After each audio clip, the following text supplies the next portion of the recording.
اللہ تعالیٰ نے آپ پر دسترخوان کو نازل فرمایا تھا۔ ربنا انزل علینا مائدۃ من السماء، تو اللہ نے پھر آسمان سے دسترخوان نازل فرمائے، اس وجہ سے سورت کو سورہ مائدہ کہا گیا۔ آئیے ہم شروع کرتے ہیں پہلی آیت مبارکہ، بسم اللہ الرحمن الرحیم، یا ایھا الذین آمنوا اوفوا بالعقود، اے ایمان والو تمام وعدے قول پورے کرو۔ احلت لکم بہیمۃ الانعام الا ما یتلی علیکم غیر محل الصید وانتم حرم ان اللہ یحکم ما یرید، تمہارے لیے چوپائے یعنی جانور حلال کر دیے گئے سوائے ان کے کہ جو آگے تمہارے سامنے بیان کیے جائیں گے، یعنی سب چیزیں حلال کر دی گئی، اب جن چیزوں کا حرام کا ذکر آگے آ جائے گا ان کے علاوہ جو کچھ ہے وہ حلال کر دیا گیا۔ لیکن ایک بات یہاں قید لگا دی گئی کہ احرام کی حالت میں شکار نہ کرنا، ان اللہ یحکم ما یرید، بے شک اللہ جو چاہے وہ حکم فرماتا ہے۔ یہاں ایک تو عہد سے مراد یہ ہے کہ جب کافر مسلمان ہوئے تھے تو ان سے جو وعدے لیے گئے تھے ان کو پورا کرنے کا حکم تھا۔ دوسرا یہ تھا کہ کفار کو ان کے نبیوں نے جو نصیحتیں کی تھیں، یہود و نصارہ کو یعنی عیسائی اور اس وقت کے یہودیوں کو، کہ ہمارے بعد ایک اور نبی تشریف لانے والے تو تم نے ان کا کلمہ پڑھنا ہے، مراد یہ ہے۔ اور اگر عام حکم ہم مراد لے لیں تو مراد یہ بنے گی کہ اگر کوئی بندہ کسی سے وعدہ کرتا ہے تو مسلمان کی یہ شان ہے کہ اپنے وعدے کو پورا کرے۔ آج ہمارے یہاں معاملات میں اس بات کو دیکھا جاتا ہے کہ لوگ آج بہت سارے معاملات میں ہمیں نظر آتا ہے کہ وہ اپنے وعدوں کو پورا نہیں کرتے، بہت سارے معاملات میں، اور اکثر یہ کہا جاتا ہے ہاں ہاں ٹھیک ہے ہو جائے گا، بعد میں دیکھتے ہیں دیکھو کیسا دیا ہے۔ آج تو آپ اس طرح کی باتیں کر کے گزر جائیں گے، لیکن یاد رکھیے گا کہ مسلمان کی شان یہ ہے کہ وہ قول کا سچا اور اپنے وعدے کا پکا ہوتا ہے۔ یہ مسلمان کی شان نہیں ہے کہ یہاں کچھ بات کرے وہاں کچھ بات کرے۔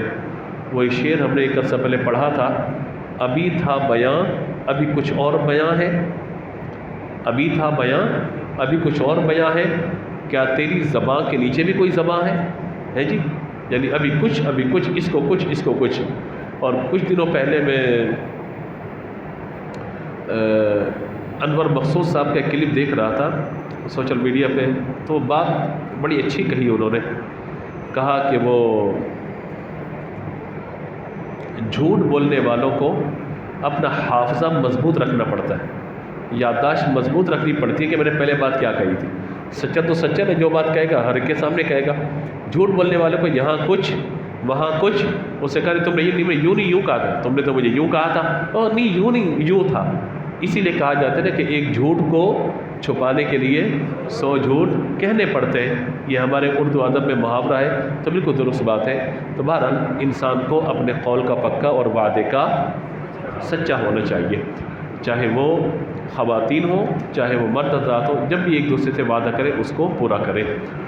آگے دوسری آیت میں اللہ تبارک و تعالی ارشاد فرمائے، یا ایھا الذین آمنوا لا تحلوا شعائر اللہ ولا الشہر الحرام، اے ایمان والو اللہ کی نشانیاں حلال نہ ٹھہرا لو، اور نہ ادب والے مہینے، اور نہ حرم کو بھیجی گئی قربانیاں، اور نہ حرم میں لائے جانے والے وہ جانور جن کے گلے میں علامتی پٹے ہوں، اور نہ ادب والے گھر کا قصد کر کے آنے والوں کے مال و عزت کو جو اپنے رب کا فضل اور اس کی رضا تلاش کرتے ہیں۔ وَإِذَا حَلَلْتُمْ فَاصْطَادُوا، پہلی آیت میں فرمایا تھا کہ احرام کی حالت میں شکار نہیں کرنا، وَإِذَا حَلَلْتُمْ فرمایا جب تم احرام سے باہر ہو جاؤ فَاصْطَادُوا، اب تم شکار کر سکتے ہو۔ اس آیت کو اس دور کے اعتبار سے دیکھیے کہ لوگ شکار کر کے اپنے کھانے پینے کا انتظام کرتے تھے۔ آج کل تو آسانی ہے نا، حاجی کے لیے ہر طرح کی سہولت ہے۔ اس دور میں جنگل پہ نکل جاتے تھے، شکار وغیرہ کرتے تھے، پھر لے کر آتے تھے اور پھر اس جانور کو جو ہے وہ اپنے استعمال میں لاتے تھے۔ تو فرمایا کہ احرام کی حالت میں شکار کرنا منع ہے، اس دور کے اعتبار سے آیت کو سمجھیے گا۔ یہاں فرمایا وَإِذَا حَلَلْتُمْ فَاصْطَادُوا، جب تم احرام سے باہر ہو جاؤ فاصطادوا، تو پھر تم شکار کر سکتے ہو۔ وَلَا يَجْرِمَنَّكُمْ شَنَآنُ قَوْمٍ أَن صَدُّوكُمْ عَنِ الْمَسْجِدِ الْحَرَامِ أَن تَعْتَدُوا، اور تمہیں کسی قوم کی دشمنی اس وجہ سے زیادتی کرنے پر نہ ابھارے کہ انہوں نے تمہیں مسجد حرام سے روکا تھا۔ اب یہ آیت مبارکہ کا یہ حصہ جو میرے لیے اور آپ کے لیے بڑی اہمیت کا حامل ہے، وَتَعَاوَنُوا عَلَى الْبِرِّ وَالتَّقْوَىٰ، نیکی اور اچھے کاموں پر ایک دوسرے کی مدد کرو، وَلَا تَعَاوَنُوا عَلَى الْإِثْمِ وَالْعُدْوَانِ، اور گناہ اور نافرمانی کے کام پر ایک دوسرے کی مدد نہ کرو، إِنَّ اللَّهَ شَدِيدُ الْعِقَابِ، بے شک اللہ شدید عذاب دینے والا ہے۔ پہلے کے دور میں یہ ہوتا تھا کہ کچھ قربانی کے جانور حرم کی طرف بھیجے جاتے تھے تو ان کے گلے کے اندر ایک پٹا ڈال دیا جاتا تھا، یہ نشانی ہوتی تھی کہ بھائی اس جانور کو کوئی چھیڑے نہیں، اس جانور کو کوئی تنگ نہ کرے، اس جانور کا دودھ نہیں نکالنا، کیونکہ یہ اب قربانی کے لیے روانہ کر دیا گیا۔ پہلے کے دور میں یہ ہوتا تھا، اس کا یہاں پہ بیان فرمایا گیا۔ دوسری بات آیت کا آخری حصہ یہ ہے کہ نیکی اور پرہیزگاری پر ایک دوسرے کی مدد کرو۔ اگر میں نماز پڑھنے کے لیے آ رہا ہوں تو میری یہ خواہش ہونی چاہیے کہ اپنے دوستوں کو نماز کی دعوت دوں۔ اگر میں کسی درس قرآن میں آ رہا ہوں تو میری خواہش ہونی چاہیے کہ میں دوستوں کو دعوت دوں۔ آج یہ معاملہ ہم نے چھوڑ دیا ہے، دعوت کا جو کام ہے وہ ہم نے چھوڑ دیا۔ یہ ہم نے سمجھا کہ بھائی وہ تبلیغ والے لوگ باہر نکلیں گے اور جا کے دعوت دیتے رہیں گے، یا مولانا صاحب یا داڑھی والے لوگ جائیں گے تبلیغ کریں گے۔ ہر مسلمان مبلغ ہے، ہر مسلمان پر یہ لازم ہے کہ اچھی بات اور نیکی کی بات دوسرے کو سمجھائے اور بتائے، اور یہ مسلمان کی شان ہونی چاہیے کہ اگر بندہ یہ خواہش کرتا ہے کہ میں جہنم میں جانے سے بچ جاؤں تو میرا دوست، میرا بھائی، میرا پڑوسی، میرا کولیگ، میرے ساتھ کام کرنے والا وہ بھی جنت کے راستے پر آ جائے، جہنم کے راستے سے بچے۔ میری آپ کی ذمہ داری ہے۔ آج میں سمجھانے کے لیے بات عرض کرتا ہوں، اللہ کا شکر ہے کہ بڑی اللہ نے ہمیں عزت عطا فرمائی ہے، لیکن سمجھانے کے لیے بات عرض کر رہا ہوں، سوشل میڈیا کا کوئی کلپ آ جائے نا ہمارے پاس جس میں کوئی کامیڈی ہو، کوئی فن ہو، اس کو شیئر بھی کیا جاتا ہے، اس کو آگے بڑھایا بھی جاتا ہے، ان چینلز کو وہ کیا بولتے ہیں سبسکرائب بھی کیا جاتا ہے، بیل آئیکن کو کلک بھی کیا جاتا ہے۔ لیکن ہم کہیں کہ جناب یہ ہمارا یوٹیوب پہ درس قرآن ہے یا کوئی نصیحت آموز کلپ 2-3 منٹ کا ہم جو ہے بھیج دیں، اس کو دیکھنا بھی لوگ بعض وقت گوارا نہیں کرتے۔ ہم سے مراد یعنی مذہبی طبقے کی میں بات کر رہا ہوں کہ لوگوں سے دیکھنے کا والے کرتے یار مولانا صاحب یار وہ جنت جہنم کی باتیں کریں گے، یہ حلال حرام کی باتیں کریں گے، ان مولویوں کو سنو ہی نہیں۔ سنیں گے تو عمل کرنا پڑ جائے گا، سنیں گے پھر سوچنا پڑ جائے گا کہ یار اس کام کو چھوڑنا پڑے گا، سنو ہی نہیں ان مولویوں کی باتیں ہیں، تو نہیں سنو بھائی۔ ہم تو آواز لگانے والے ہیں، آذان دینے والے ہیں، اور آذان کی صدا بلند کرتے رہیں گے، بات ہم کرتے رہیں گے۔ تو یہ جو ہمارے درس ہوتے ہیں نا، یہ سارے کے سارے ہمارے جو مفتی محمد اسحاق مدنی یوٹیوب ہے اس پر سارے درس ہمارے اپلوڈ ہو رہے ہیں الحمدللہ۔ گزشتہ کئی سالوں کے جمعے کے بیانات بھی، محفل کے بیانات بھی، اور جو ابھی جو درس مستقل ہو رہا ہوتا ہے یہ مستقل مطلب وہاں پہ جا رہا ہوتا ہے۔ سوشل میڈیا پہ جو ہمارا پیج ہے مفتی محمد اسحاق مدنی، وہاں بھی بہت سارے کلپس آپ کو مل جاتے ہیں۔ جو واٹس ایپ گروپ آب کوثر مسجد کا بنا ہوا ہے اس پہ بہت ساری چیزیں شیئر ہو رہی ہوتی ہیں، مساجد کے پروگرام کی چیزیں شیئر ہو رہی ہوتی ہیں، اور یہ اطلاع آپ تک پہنچ رہی ہوتی ہے، آپ اپنے گھر والوں تک پہنچاتے ہیں۔ پھر خواتین کے نمبر اگر آپس میں ہو تو وہ ان تک اطلاع پہنچائیں۔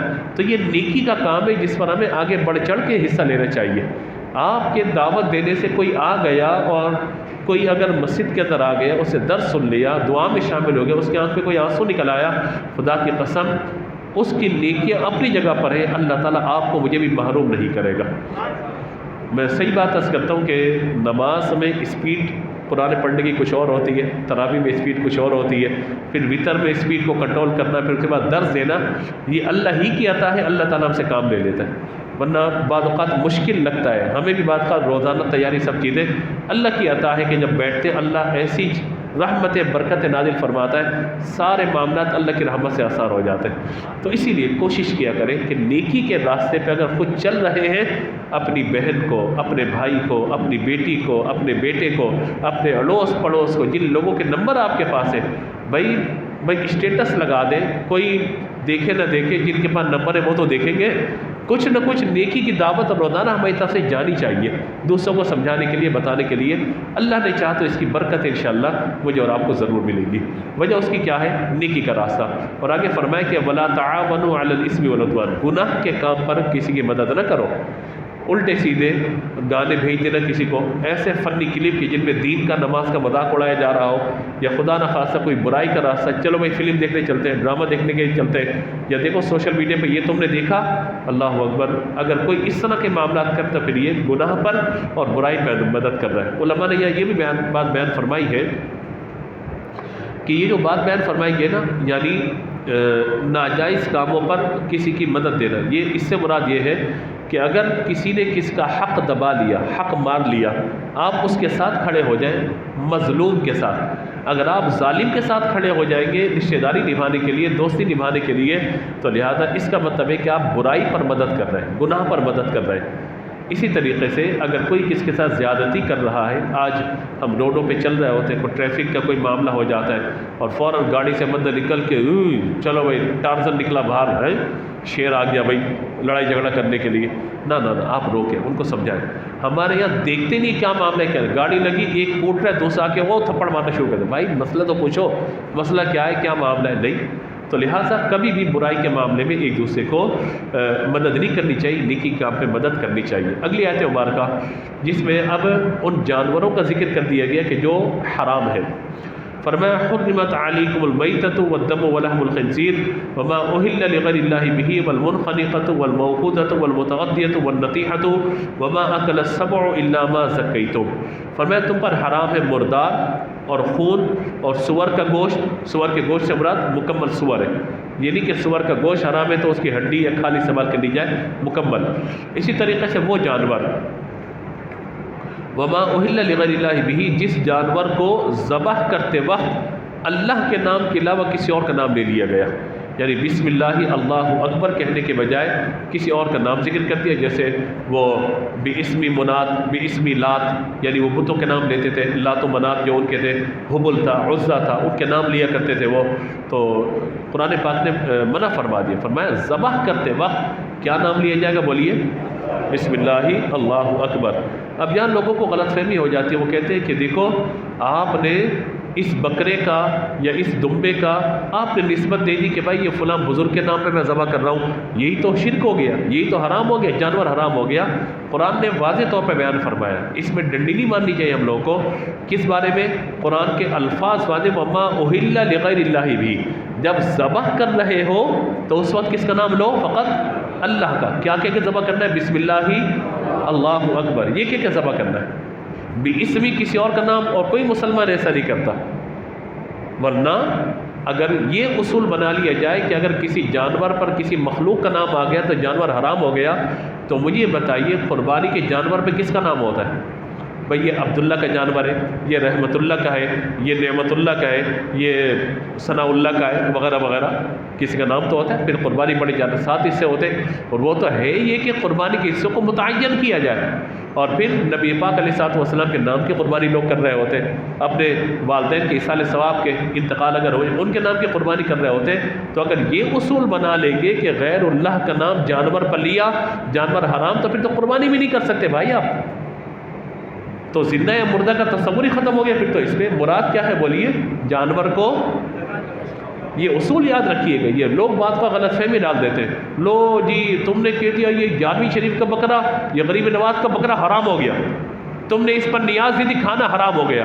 اللہ اکبر، کیسے ہو سکتا ہے؟ اللہ کا نام لیا جا رہا ہے، قرآن پڑھا جا رہا ہے، کھانا حرام ہو گیا؟ اللہ کا نام لے کے جانور ذبح کرے، جانور حرام ہو گیا؟ ایسا نہیں ہوتا۔ یہ دین کے اندر اپنی رائے اور مرضی کو داخل کرنا یہ شرعاً جائز نہیں ہے۔ جو اس طرح کی چیزیں کر رہے ہوتے ہیں ان سے پوچھیے، بتائیے، آپ یہ کہتے ہیں غیر اللہ کا نام کسی پہ نہیں لینا چاہیے، تو بتائیے یہ بیوی آپ کی ہے یا کسی اور کی ہے؟ جی عبداللہ جی میری بیوی ہے۔ بولو اللہ کی تو کوئی اولاد ہی نہیں ہے، اللہ کی تو بیوی نہیں ہے، تو آپ کی بیوی پر آپ کا نام آ گیا، بیوی حرام ہو جانی چاہیے آپ پر؟ اللہ کے ولی بات یہ نہیں، کچھ اور بات ہے، وہ پھر تعویلات آپ کے سامنے گڑنا شروع کریں گے۔ تو یہ بحث برائے بحث ہے، اصول وہ ہے جو میں نے آپ کی خدمت میں بولی ہے، عرض کر دیا۔ میرا مزاج نہیں کہ میں تنقیدی باتیں کروں، لیکن جہاں پر لوگوں کو حلال سے حرام کی طرف جو ہے لے کے جایا جا رہا ہوگا تو اس کی وضاحت کرنا عقیدے کی یہ ہماری ذمہ داری ہے۔ تو یہاں بیان فرمائیں گا وما اہل لغیر اللہ بھی، وہ جانور کی جس کو ذبح کرتے وقت غیر اللہ کا نام لیا گیا، والمنخنقہ، اور جو گلا گھوٹنے سے مرا۔ بعض کا یہ ہوتا ہے جانور کے گلے میں رسی پھنس گئی اور وہ اسی میں مر گیا تو وہ بھی جانور حرام ہو گیا۔ اسی طریقے سے بغیر دھاری دار چیز کی چوٹ سے اسے مارا جائے، جیسے خدا نخواستہ اس کو جو ہے وہ ڈنڈا مار دیا سر پر، اب جانور مر گیا، وہ بھی حرام ہو گیا۔ اسی طرح سے بعض اوقات لوگ فائر کر دیتے جانور پر، یہ ہم نے دیکھے نہیں کرنا چاہیے اس طرح کا معاملہ۔ جانور پہ فائر کر دیا، اب جانور پہ فائر آپ نے کر دیا اور جانور گر گیا وہاں پر، اگر تو سانسیں اس جانور کی چل رہی ہیں اور ذبح کر دیا گیا اسے تو حلال ہو گیا، وگرنہ پھر جانور اگر وہ مر چکا ہے تو پھر وہ حرام ہو گیا۔ اسی طرح سے فرمایا کہ جو بلندی سے گر کے مر جائے وہ جانور بھی حرام ہے کیونکہ ذبح نہیں کیا گیا اسے۔ اسی طرح فرمایا کہ وہ جانور جو کسی جانور کے سینگ مارنے سے مر گیا، دو جانور لڑے، دو بیل لڑے، ایک نے دوسرے کو مارا اور جانور مر گیا، وہ بھی حرام ہو گیا۔ اسی طرح فرمایا کہ وہ جانور کہ اس کو درندوں نے کھا لیا، درندے نے شکار کر لیا کسی جانور کا، جیسے گاؤں دیہاتوں کی طرف آپ جائیں تو بعض اوقات جو شکاری جانور ہوتے ہیں وہ آبادیوں کی طرف آ جاتے ہیں، تو پھر اگر انہوں نے کسی جانور پر حملہ کر دیا، بکریوں کے ریوڑ پہ حملہ کر دیا اور اس پر انہوں نے جو ہے وہ حملہ کر دیا، تو اگر وہ جانور مل گیا، آپ نے اس کو ذبح کر دیا، اس کی سانسیں چل رہی تھی تو حلال ہے، ورنہ پھر اگر وہ اس درندے کے شکار سے مر گیا تو پھر وہ جانور حرام ہو چکا ہے۔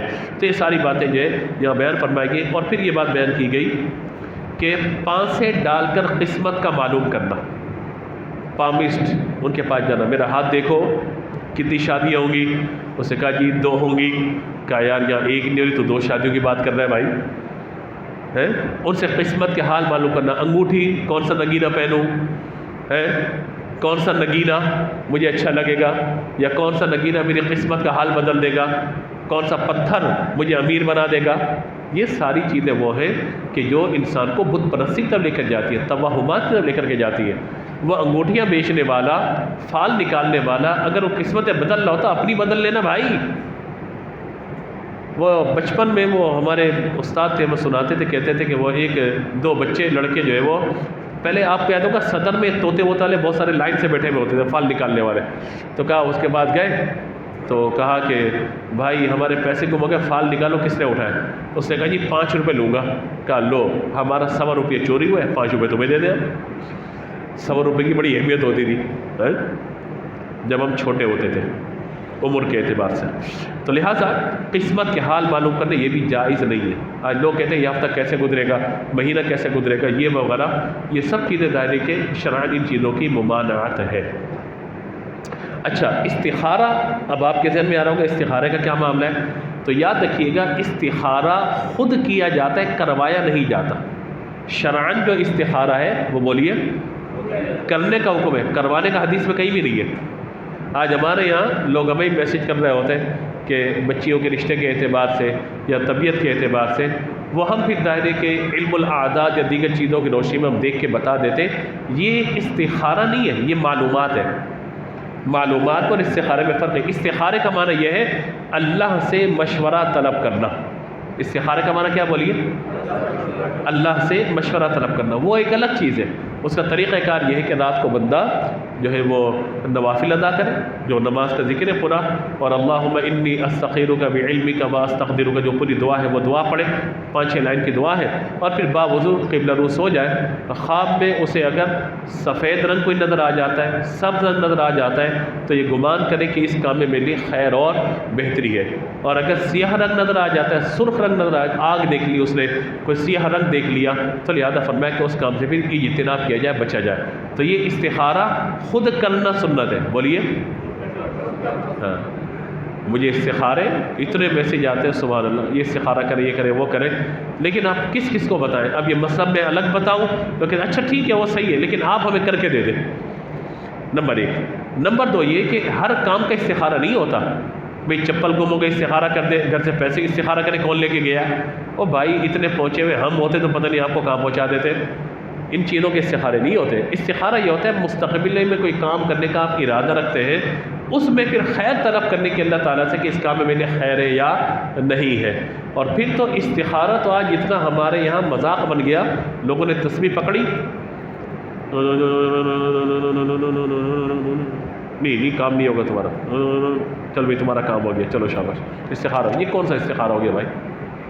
لیکن وہ لوگ کہتے ہیں کہ بزرگوں سے منقول ہے، بعض کہتے ہیں نادینی پڑھ کے استخارہ کرتے ہیں، بعض جو ہے کہتے ہیں کہ ہم نے فلاں بزرگ سے کے لیے، بات کہتے ہیں کہ قالوا سبحانک لا علم لنا، یہ آیت پڑھ کے ہم کر لیتے ہیں۔ تو تسبیح ہوا سے ہلے گی بھائی، تسبیح کوئی موکل بھی ہلا دے گا، یہ تو ظن پر ہے، استخارہ تو یقین ہے ہی نہیں۔ استخارہ بولیے قطعی نہیں ہوتا، ظنی ہوتا ہے، وہ آپ کریں یا کسی اور سے معلومات کروائیں۔ استخارہ کبھی بولیے 100% یقینی نہیں ہوتا، یاد رکھیے گا ہمیشہ۔ ہاں اس سے اشارے مل جاتے ہیں بعض اوقات کہ انسان جو ہے وہ اس رائے کی روشنی میں پھر آگے قدم بڑھانے کی کوشش کرے۔ اچھا پھر ایک چیز مجھے اور آپ کو نظر آ رہی ہے کہ یہ غلط ہے، اس پہ استخارہ کروانا۔ ہم سے لوگ پوچھتے ہیں 10 سال شادی کو گئے، بیوی لڑتی بہت ہے، استخارہ کرے کیا ہوگا؟ میں نے کہا 10 سال گزار دیے، باقی جو زندگی رہے گی وہ بھی گزار دو بھائی، استخارے کی کیا ضرورت ہے اس میں؟ جو گزر گئی زندگی اس سے گزر جائے گی۔ میرا شوہر یہ ڈانٹتا بہت ہے، استخارہ کر دے۔ اچھا میں اکثر پوچھتا ہوں اچھا کیا استخارہ کرنا ہے؟ مجھے ڈانٹتے کیوں ہے وہ؟ میں کہتا شوہر سے پوچھو بھائی، مجھ سے کیوں پوچھ رہی ہو؟ نہیں آپ استخارہ کریں، کسی کچھ کروا تو نہیں دیا اس پہ؟ اچھا میں نے کہا کب سے ڈانٹ رہا ہے؟ جب سے شادی تب سے ڈانٹ رہا ہے۔ تو میں نے کہا پھر اس سے پوچھو کہ 10 سال سے تم پر کسی کچھ کروا دیا ہے؟ یعنی ہم نے پتہ نہیں استخارے کو مذاق بنا کے رکھ دیا معاشرے کے اندر، خدا کی قسم۔ اور اسی لیے لوگ استخاروں کے باقاعدہ پیسے لے رہے ہوتے ہیں، اتنے پیسے ٹرانسفر کر دو، مجھے یہ کر دو، مجھے وہ کر دو۔ تو خیر الحمدللہ جن لوگوں کو اللہ نے علم عطا فرمایا ہے قرآن پاک کی آیات سے یا علم العادات سے یا دیگر چیزوں سے، وہ استخارہ کرتے ہیں۔ استخارہ اس کا نام پڑ گیا اب ہمارے یہاں، اصل تو یہ ہے کہ وہ معلومات کی روشنی میں جو اللہ نے انہیں علم دیا ہے وہ جو ہے بتا رہے ہوتے ہیں۔ اب ہمارے ایک اور ڈرامہ شروع ہو گیا، کرکٹ کا میچ ہو، ایک کسی عامل کو بابے کو لا کے بٹھا دیں گے، باقی کوئی پتے پھینک رہا ہوگا، کوئی یہ کر رہا ہوگا، کوئی وہ کر رہا ہوگا، کوئی مینڈک، کوئی ہاتھی، کوئی سوڑ، یہ سب چیزیں ایک مولوی صاحب کو بٹھا دیں گے۔ بتائیے کیا؟ وہ کہ میں اپنے علم کی روشنی میں بتاتا ہوں، آج یہ جو کھلاڑی ہے نا وہ آج اتنا اچھا کھیلے گا اور صفر پہ آؤٹ ہو جاتا ہے، وہ تو علم ہے نا، علم تو غلط بھی ہو سکتا ہے۔ بھائی اپنے آپ کو کیوں اس طریقے کی ذلت پہ پیش کر رہے ہیں آپ یہاں پر؟ ایک کافر کے لیے، کافر ٹیم کے لیے، کافر کھلاڑی کے لیے آپ مطلب یہ استخارے کریں گے بیٹھ کے؟ دنیا میں کرنے کا اور کوئی کام، یہ کام رہ گیا آپ کو؟ شہرت کے اتنے بھوکے ہو گئے آپ لوگ، ہر کوئی نہیں ہوتا، جو کر رہا ہے میں ان کے بارے میں بات کر رہا ہوں آپ سے۔ تو لہٰذا یہ چیزیں تو صرف ظن ہے، اور جو ہے وہ ابھی پچھلے سال کی ایک بات بتاؤں میں آپ کو، ٹی وی پر ایک کامیڈین بیٹھا ہوا تھا اور یہ 4-5 لوگ بیٹھے ہوئے تھے، وہ ایک یعنی اس سے اور اس سے اور اس سے، رمل سے، جفر سے، نجوم سے، سب کرنے والے، جو بھی جو ہے پیشن گوئی کی جاتی تھی، یہ ٹیم جیتے گی، یہ ہارے گی، یہ جیتے گی، یہ ہارے گی۔ بعد میں وہ کامیڈین سے پوچھتے تھے تم بتاؤ بھائی، وہ کہتے تھے آج یہ والی ٹیم جیتے گی، چلو بھائی ٹھیک ہے۔ آخر میں پتہ ہے کیا ہوا؟ سارا میچ جب ختم ہو گئے، پتہ ہے کون جیتا؟ کامیڈین جیت گیا۔ سب سے زیادہ پیشن گوئی اس کی درست ہو گئی ہے، اس کو تکے چل رہے ہیں، مارکیٹ کے اندر چل رہا ہے بھائی سارے کا سارا معاملہ۔ تو لہٰذا ان چیزوں پر جو ہے وہ حد بندی کی بہت زیادہ ضرورت ہے۔ باقی آپ یہ مت سمجھے کہ میں اپنی جان چھڑا رہا ہوں، آپ کو مسئلہ بتانے سے میری طرف سے کوئی ممانعت نہیں ہے، لیکن جو بات حقیقت ہے وہ ہمیں اپنے سامنے رکھنی ہوگی۔ اچھا جی آگے ارشاد فرمایا گیا الیوم اکملت لکم دینکم واتممت علیکم نعمتی ورضیت لکم الاسلام دینا، فرمایا کہ آج کے دن تمہارے رب نے تمہارا دین مکمل فرما دیا اور تم پر اپنی نعمت کو پورا فرما دیا، ورضیت لکم الاسلام دینا، اور اللہ نے تمہارے لیے اسلام کو پسند فرما دیا۔ تو لہٰذا اب یہ اللہ تعالیٰ نے یہ آیت مبارکہ فتح یہ حجۃ الوداع کے موقع پر نازل فرمائی تھی۔ یہ آیت نازل ہوئی نا تو حضرت صدیق اکبر رضی اللہ تعالیٰ عنہ کی آنکھوں میں آنسو آ گئے۔ لوگوں نے کہا آپ کیوں رو رہے ہیں؟ یہ تو آج سعادت کی بات ہے کہ آیت نازل ہوئی ہے۔ آپ نے فرمایا مجھے لگتا ہے کہ اب حضور کی دنیا سے رخصت کا وقت آ گیا، کیونکہ حضور جس کام کے لیے تشریف لائے تھے وہ کام مکمل ہو گیا، اور پھر بعد میں یہی ہوا، یعنی ماہ ذی الحجہ میں یہ آیت نازل ہوئی اور ماہ ربیع الاول میں نبی مکرم علیہ الصلوۃ والسلام نے دنیا سے پردہ فرمایا۔ اب ایک بات یہاں پہ میں عرض کرتا ہوں آپ کو، ایک کافر غیر مسلم حضرت عمر فاروق اعظم کے پاس آیا اور آنے کے بعد اس سے کہا کہ یہ آیت اگر ہم پر نازل ہوتی نا، الیوم اکملت لکم دینکم، یہ آیت اگر ہم پر نازل ہوتی نا تو ہم جو ہے وہ حضرت عمر کے پاس آئے ایک یہودی، اس نے آنے کے بعد کہا کہ یہ آیت اگر ہمیں مل جاتی نا، یعنی ہماری کتاب توریت کے اندر ہوتی، تو جس دن یہ آیت نازل ہوئی ہے ہم اس دن کو عید کا دن بنا لیتے، وہ دن عید کا دن ہوتا ہمارے لیے۔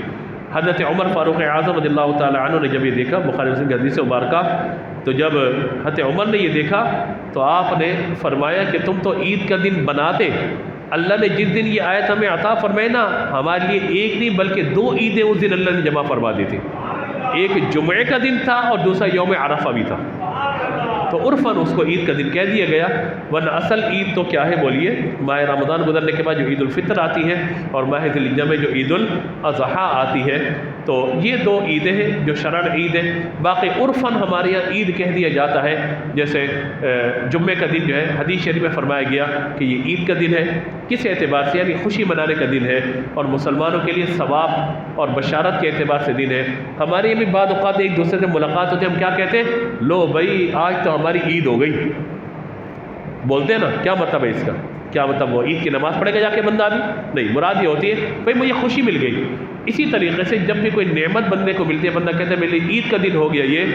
اور اب اس آیت مبارکہ میں سورۃ المائدہ میں حضرت عیسیٰ علیہ السلام نے اللہ کے حضور جو دعا مانگی تھی نا، یا اللہ ہم پر آسمان سے دسترخوان کو نازل فرما، وہاں پر لفظ عید کا ذکر ہے. مائدۃ من السماء تکون لنا عیدا لاولنا وآخرنا. جب آسمان سے دسترخوان ہم پر نازل ہوگا، وہ دن ہمارے اگلوں پچھلوں سب کے لیے کیا ہو جائے گا؟ عید کا دن ہو جائے گا. میں کہتا ہوں آسمان سے دسترخوان اترے، وہ دن عید کا دن ہو جائے. تو جس رات اللہ نے لیلۃ القدر میں قرآن نازل فرمایا، کتنی بڑی عید کا دن ہوگا. اور جس رات صاحب قرآن ہمارے آقا تشریف لائے، وہ کتنی بڑی عید کا دن ہوگا. اسی لیے اسے عیدوں کی عید یا عید میلاد النبی کہہ دیا جاتا ہے. لوگ کہتے ہیں عید میلاد النبی تو عید دن نماز کون سی پڑھیں گے آپ؟ اللہ کے بندو، یہ عرفاً کہا جاتا ہے. شرعاً جو عید ہے وہ کون سی ہے بولیے؟ عید الفطر اور عید الاضحیٰ. اور دونوں عیدوں میں روزہ نہیں ہوتا. یہ تو اللہ تعالیٰ کی نعمت کے شکرانے میں بندہ جو ہے ہمارا ربیع الاول میں اس کو کہنا ہوتا ہے عید میلاد النبی، یا نبی پاک علیہ الصلوۃ والسلام کی ولادت کا دن. تو لہٰذا ان جھگڑوں کے اندر، بحث کے اندر نہیں پڑنا چاہیے. یہ کہنا کہ یہ حرام ہے، یہ کہنا عید میلاد النبی کہنا شرک ہے، کفر ہے، بھائی اس میں کون سی کفریہ بات ہے، کون سی شرکیہ بات ہے؟ تو لہٰذا اعتدال کے ساتھ ہمیں زندگی کو گزارنا چاہیے. آخری بات میں آپ کو عرض کرتا ہوں، فرمایا وَرَضِيتُ لَكُمُ الْإِسْلَامَ دِينًا. اللہ نے تمہارے لیے دین اسلام کو پسند فرما لیا. کون سے اسلام کو بولیے؟ آواز سے بولیے. دین اسلام کو. اللہ کے نزدیک پسندیدہ دین اسلام ہے. یہودیت اللہ ہی کی طرف سے عطا کیا گیا اس وقت کے انبیاء کرام علیہ السلام کو. عیسائیت حضرت عیسیٰ علیہ السلام کی طرف سے جو ہے اللہ نے عطا فرمایا، اور عیسائیت اور یہودیت. لیکن اللہ کو پسندیدہ کیا ہے؟ ان الدین عند اللہ الاسلام. اللہ کے نزدیک اب پسندیدہ جو دین ہے وہ کیا ہے؟ دین اسلامی ہے. اس کا مطلب ہے کوئی شخص ختم نبوت کا منکر ہو، وہ دین اسلام پر تو نہیں ہوگا. میں سمجھا پا رہا ہوں بات اپنی آپ کو. وہ قادیانیت پر تو ہوگا، مسلمانیت پر نہیں ہوگا. اللہ کے نزدیک کیا پسندیدہ ہے؟ دین اسلام. اور وہ اسلام لے کر کون آئے؟ حضور اکرم صلی اللہ تعالیٰ علیہ وسلم. تو لہذا اس وجہ سے اللہ کے نبی حضرت محمد مصطفیٰ صلی اللہ تعالیٰ علیہ وسلم کے دنیا میں تشریف لانے کے بعد نبوت کا دروازہ ہمیشہ کے لیے بند ہو گیا. اب کسی کے لیے کوئی دروازہ کھل ہی نہیں سکتا. اور اللہ کے نبی تشریف لائے، آخری نبی، یہ کتاب آئی آخری کتاب، یہ دین آئے آخری کتاب آخری دین، اور یہ امت آخری امت ہے. اب کوئی نیا نبی نہیں آئے گا، نئی کتاب نہیں آئے گی، نئی امت نہیں آئے گی، اور نیا کوئی قانون نہیں آئے گا. جو ہے اللہ نے اپنے محبوب پر تمام چیزوں کو مکمل فرما دیا ہے. اللہ تبارک و تعالی ہم سب کو قرآن پاک کے عقیدوں کے مطابق زندگی گزارنے کی توفیق عطا فرمائے. آمین. مجھ سے گفتگو میں کوئی غلطی ہوئی ہو اللہ کی بارگاہ میں معافی کا طلبگار ہو. اچھا جی، خواتین کو پریشانی ہو گئی ہے، کہتی ہے کہ اتحیات آپ پوری نہیں پڑھتے. کیا کہہ رہی ہے؟ اچھا نہیں ہے، ہم پوری نہیں پڑھ پاتے. اچھا میں تو پوری پڑھتا ہوں بھائی، ایسا نہ کرے.